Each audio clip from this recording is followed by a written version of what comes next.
বন্ধুদের সাথে ঘুরতে গেলে যদি সেটা জীবনে সবচেয়ে বড় ভুল হয়ে যায় তখন কি হয়? 20 বছরের আকাশ ছিল একদম হাসি খুশি, দুষ্টু আর নির্ভীক ছেলে।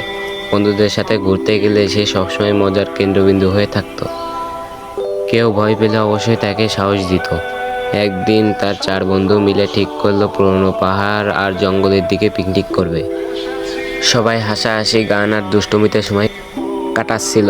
সব কিছু খুব স্বাভাবিক ছিল, কিন্তু আকাশের কৌতূহল বাড়ছিল। জঙ্গলের ভেতরে থেকে একটা অদ্ভুত নীল আলো বারবার দেখা দিচ্ছিল। সে বন্ধুদের বলল, আমি একটু জঙ্গলের ভেতরে গিয়ে দেখি কি আছে। বন্ধুরা বলল, 5 মিনিট, ফিরে আসবি। আকাশ হাসলো, ভূত হলে নিয়ে আসবো। কিন্তু জঙ্গলের ভেতর ঢোকার পরই সব বদলে গেল। চারদিকে হঠাৎ কুয়াশা ঢেকে গেল, শব্দ বন্ধ হয়ে গেল, আর আকাশ হারিয়ে গেল।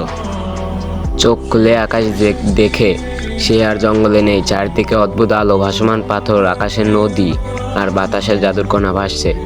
সে কোনো এক সাধারণ জায়গা না, এটা পরীর রাজ্য। সামনে দাঁড়িয়ে আছে এক মেয়ে, লম্বা, রূপালি চুল, নীল চোখ, সাদা নীল পোশাক আর পিঠে হালকা ভাঙা ডানা। মেয়েটির নাম মেঘলা।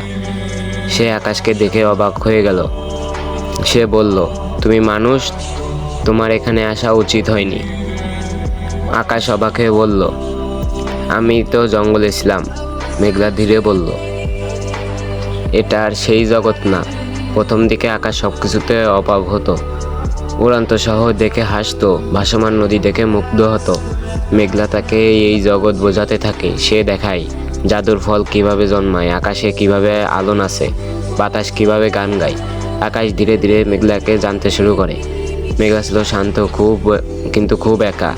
আকাশ ছিল দুষ্টু কিন্তু খুব প্রাণবন্ত। দুজনের পৃথিবী আলাদা হলেও তাদের মধ্যে একটা অদ্ভুত বন্ধন তৈরি হয়। মেঘলা আসলে সাধারণ পরী না। তার ভেতর ছিল চাঁদের রাজ্যের সবচেয়ে শক্তিশালী শক্তি। তার ক্ষমতা ছিল বাতাস নিয়ন্ত্রণ, জখম সরানো, আলো তৈরি করা, মানুষের মন অনুভব করা।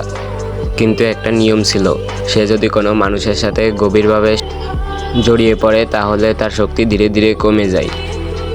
আসসালামু আলাইকুম এভরিওয়ান। হারানো জাদুর রাজকুমারী গল্প পার্ট 1 এখানেই শেষ করলাম। আপনাদের যদি পার্ট 2 লাগে তাহলে দ্রুত কমেন্টে জানাবেন।